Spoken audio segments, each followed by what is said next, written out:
coisas aqui. A primeira coisa é que Paulo fala, não sejamos mais como crianças.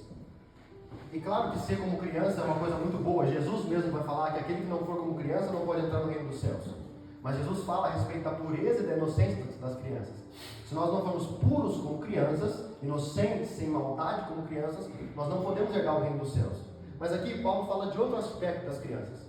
Quando Paulo fala não sejam como crianças, levadas por todo o vento de doutrina, levado pelas ondas, ele está falando no sentido de amadurecimento. Por quê? Porque uma criança não sabe direito o que é da vida. Uma criança não sabe direito discernir entre o certo e o errado. Uma criança, ela precisa ser levada. É por isso que a criança precisa ficar aos cuidados do pai. A criança precisa de alguém para guiar ela. A criança é dependente de alguém mais maduro. E Paulo fala, viu? Não sejamos mais como crianças. Vamos deixar de ser criança. Vamos amadurecer. Tem muita gente, irmãos, que por não ter uma fé sólida, por não ter contato com as escrituras, é como criança. Aí vem um orador, um pregador que fala uma frase um pouquinho mais bonitinha. Opa, vou seguir ele. Aí vem outro cara que fala, não, agora eu vou aqui. Levado por vento de doutrina. Não sabe onde é, não tem base, não tem que fica aqui, ó. Aí vê um vídeo no TikTok, agora eu vou aqui. Aí o outro pastor fala, não sejamos mais como crianças. Nós precisamos amadurecer. Esses dias um amigo meu mandou um vídeo para mim no WhatsApp. Eu não tenho TikTok, mas ele mandou um vídeo no TikTok. E eu fiquei abismado com o tanto de curtida e comentário que tinha nesse vídeo que ele mandou. Era um jovem, um vídeo bem feito, o jovem falava muito bem, né, bem eloquente, falando 5 minutos só de bobeira. Só de bobeira a respeito da Bíblia. E a primeira coisa que ele falou, que mais marcou, ele jogou até uns argumentos, pegou o hebraico e tal, mas ele falou que na verdade, em Gênesis, quando Eva comeu do fruto, na verdade não é bem assim. O sistema religioso que está mentindo para vocês. Eva não comeu do fruto. Na verdade, Eva teve relação sexual com o diabo, inventou uma asneira, e vocês não têm noção do tanto de gente nos comentários. Caramba, nunca que eu sabia disso, eu achei que ela realmente tinha comido do fruto. Nossa, nunca tinha ouvido falar nisso agora. Obrigado porque você abriu os meus olhos. Esse meu amigo mandou para mim esse vídeo e falei, não, cara, gastei tempo explicando para ele por quê e tal. Mas assim, se a gente não deixar de ser como criança, a gente vai ser assim. A gente vai ser facilmente convencido, facilmente levado. A criança é atraída pelos olhos. A criança, ela tem um brinquedo aqui, se chegar outro mais bonito, vou pegar esse brinquedo aqui. Não sejamos mais como crianças. E a segunda coisa que ele fala, no versículo 15, ele diz, antes, seguindo a verdade em amor, cresçamos em tudo, naquilo que é a cabeça, Cristo. Cresçamos. Cresçamos. Chega de ser menino. Chega de ser menina na fé. Paulo fala, quando eu era menino, eu andava como menino, falava como menino, me vestia como menino. Hoje eu sou homem. Não sou mais menino. Não é indireta para ninguém, pelo amor de Deus. Não estou pensando em ninguém na minha cabeça. Mas tem gente que tem 10, 15, 5, 20 anos na fé e ainda é um bebê na fé. Ainda precisa ser carregado. Ainda precisa ser levado. Qualquer coisinha abala. Qualquer coisinha está com a fé balançada. Irmãos, me desculpem a dureza de falar isso, mas está errado você ser crente e você só abrir a sua Bíblia no domingo quando a pastora fala um texto ou quando o pastor fala um texto. Está errado, irmãos. Está errado. Eles são uma bênção, os pastores estão aqui para pastorear a nossa vida, para nos ajudar, claro. Mas viu, deixa de ser menino, deixa de ser menina. Eu gosto que quando Jesus fala do processo de conversão, ele chama isso de novo nascimento, certo? Quando nós nos convertemos, nós nascemos de novo. O velho homem fica para trás e nasce um novo homem. Eu acho muito interessante isso, porque quando nós somos recém-convertidos, nós somos como bebês na fé. Um recém-convertido é um bebê na fé. E claro que um bebê na fé precisa ser carregado. Claro que um bebê na fé não suporta arroz e feijão. Um bebê precisa do leite materno. Um bebê precisa do alimento líquido. Só que o bebê cresce, gente. O corpo saudável, ele cresce. O bebê, ele se torna uma criança. E a criança não precisa mais do leite materno. A criança vai para uma comida um pouquinho mais sólida. É tão bonitinho, às vezes um bebê de 5, 6 meses engatinhando, falando com dadá, falando errado, a gente está risado, é tão bonitinho ver aquilo, né? Agora imagina um homem de 30 anos engatinhando e falando com dadá. Não. Bebês fazem coisa de bebê, crianças fazem coisa de criança, adultos fazem coisa de adultos.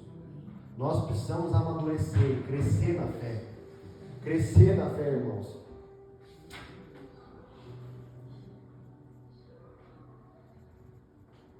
E para encerrar, esses dias eu vi uma história, acho que eu vi ela 2 vezes, inclusive, me marcou bastante. Um cara falando assim que da profissão de contador de cédulas, né? Eu não sei se existe isso mais ainda, eu acho que não, pelo fato de ninguém hoje em dia usar mais notas, né, como nós usávamos antigamente, o cartão de crédito, o Pix, enfim, superou tudo isso. Mas eu acho que antigamente existia a profissão do contador de cédulas. E o contador de cédulas, ele pegava as notas e ia contando uma por uma, para no final poder passar o relatório, né? E pelo fato dele ter tanta sensibilidade, ter tanto contato com as cédulas, diz que ele cria uma conexão, uma sensibilidade tão forte, que quando ele percebe, quando vem uma nota falsa, só pelo toque, ele já consegue ver se é falsa ou verdadeira. Pelo peso, pelo aspecto, pelo toque, pela sensibilidade, ele consegue perceber o que é falso do que é verdadeiro. Vamos fazer um paralelo? Se eu tiver contato com o que é verdadeiro, quando vier algo falso, eu vou falar, opa, está soando errado. Não entrou bem aqui, não entrou bem aqui, está errado. Agora, se eu não tiver contato com o que é verdadeiro, irmãos, o que é falso pode chegar muito fácil. E Paulo fala de homens que induzem ao erro. Aí fora, não estou falando fora da igreja não, viu? Porque dentro da igreja tem muito. Mas aí fora tem muitos falsos mestres com falsos ensinos. O diabo usa muito falsos mestres para tirar-nos do caminho da salvação. Será que você está preparado para identificar um falso profeta? E se o falso profeta fizer milagre, irmão? E se o falso profeta fizer chover? E se o falso profeta curar o seu problema? Ainda assim ele é um falso profeta, mas Jesus falou.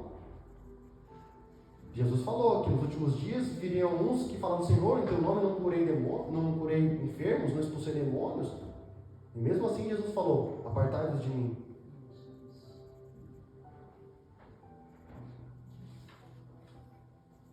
Lembro de um amigo meu da minha cidade, um grande amigo meu, super gente boa, moleque. Só que lá na minha cidade é um pouco complicado de você ter contato com a igreja. Lá é complicado de igrejas sérias, com pastores sérios. E aí, quando eu voltei para casa, tinha passado uns 2, 3 meses fora, e ele foi lá em casa, a gente estava conversando e tal. E ele está numa época de fazer faculdade, então ele vai tendo contato com tudo que a faculdade, né, proporciona, e por não ter muito contato com a igreja, tem poucos amigos dentro da igreja, e aquele negócio de só ter amigo de fora. Não sou contra ter amigo de fora da igreja, de jeito nenhum, mas só ter contato com gente de fora e tal. E ele falou, ele estava se desviando, e eu lembro que ele falou para mim assim, falou, Léo, é difícil, cara, é difícil aqui em Cascavel, nossa cidade. Aqui eu não tenho contato com gente crente, não tenho uma igreja muito boa, é difícil para mim. Eu falei, cara, eu sei, eu te entendo, você está certo, você não está errado. Só que deixa eu te falar uma coisa, e agora eu quero que você se coloque nesse exemplo que eu vou dar. Pensa na sua desculpa.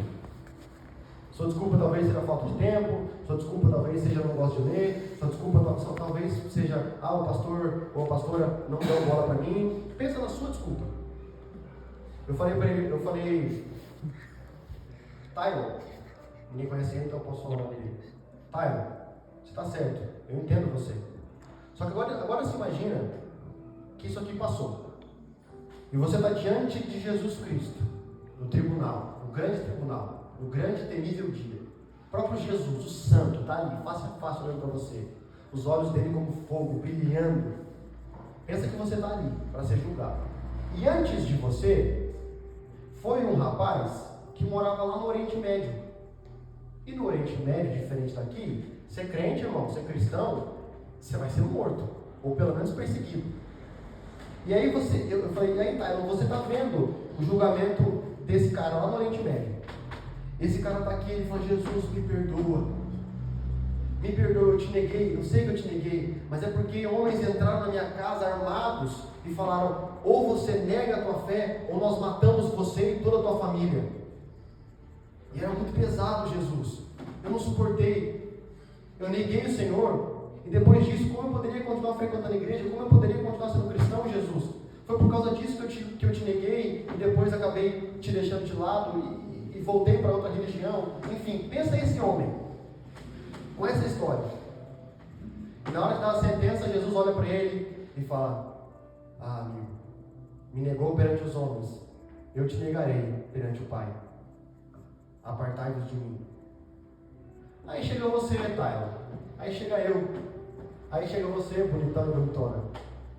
Você vai ter coragem de olhar para a cara de Jesus e falar, não tive tempo, não gosto de ler, em Cascavel era difícil demais, o pastor era muito grosso comigo. Cresçamos, irmãos. Amadureçamos. Pelo seu bem, amadureça, por favor. E se o pastor me der permissão, eu gostaria de fazer um apelo. Nada muito espetacular, nada muito espiritual. Mas eu queria que você que